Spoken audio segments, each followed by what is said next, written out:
We want justice.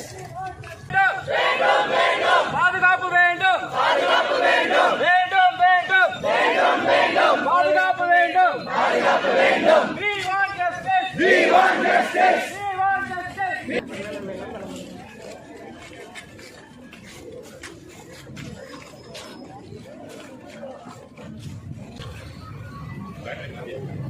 தொடர்ந்து 36 சகோதரர்கள் அவர்களுடைய ஆன்மா சாந்தியடைய அஞ்சலி செலுத்த அனைவரும் மக்களுக்காக சேவை செய்ய வந்த மருத்துவர்கள் ஒவ்வொரு மருத்துவரும் ஸ்கூலுக்கு போறோம், ஸ்கூல்ல இருக்கிற பல குழந்தைகள்ல நீங்க என்ன ஆகணும்னு கேட்டா 10ல ஒரு குழந்தையாச்சும் நான் டாக்டர் ஆகணும்னு சொல்லும்.